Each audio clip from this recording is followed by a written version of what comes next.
The chair recognizes the gentleman from Arkansas, Mr. Hill, for 5 minutes. I thank the Speaker. Mr. Speaker, Washington, in fact, has a spending addiction. We doubled our spending last year to fight the pandemic, protect public health, and get the economy back open and protect jobs. But on top of that, this spring, Democrats spent another $1.9 trillion on extra spending. And now my colleagues on the other side of the aisle are further fueling this addiction and just can't take their foot off the gas. We're headed downhill with no brakes.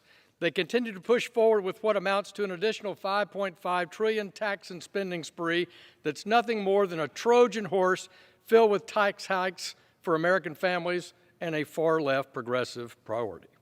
We need to abandon this reckless spending and come together in a bipartisan way and put together a common-sense 2022 budget plan before we burden our children and grandchildren with further debt. Mr. Speaker, winter is right around the corner, and households could see their heating bills jump 54%. While some of this can be attributed to our supply chain issues, the administration's spending addiction, coupled with their anti-American energy policies, aren't helping. At every turn, the Biden administration has hindered domestic energy production.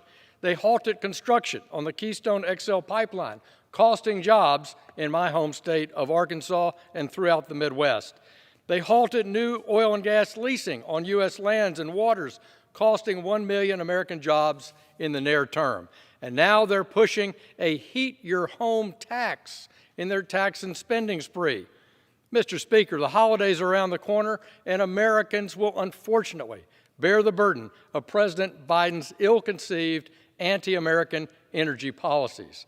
I urge the administration to end their war on American jobs and our energy independence.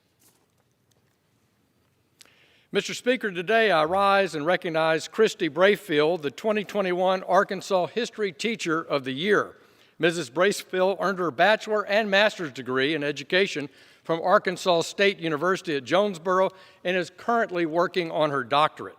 Currently, Mrs. Brayfield teaches U.S. History and English 4 at the Joe T. Robinson High School in Pulaski County.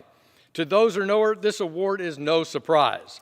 Her hard work and dedication have been previously rewarded, winning a 2019 Arkansas Council for Social Studies 9 through 12 Teacher of the Year and the 2016 Rotary Educator of the Year. Mrs. Brayfield, on behalf of all the parents in Central Arkansas, I thank you for your hard work, your dedication to your students, and congratulate you on this meaningful award. Mr. Speaker, I rise today to recognize the outstanding achievement of Julia Gaffney of Mayflower, Arkansas. This summer, she won the bronze medal in the 400-meter freestyle and the bronze medal in the 100-meter backstroke at the Tokyo Paralympics. Julia has been swimming competitively since 2015 and quickly has made a name for herself. This year was her first Paralympic appearance, and it was an awe-inspiring achievement. Julia's path to being a Paralympic medalist was unlike any other. After a setback in this year's game, she said, "I had to move on. I'm so happy I was able to bounce back and earn a bronze for Team USA." I admire Julia's courage and determination, which are the characteristics that led her to that Paralympic podium. Julia, you make Mayflower and all of Central Arkansas proud.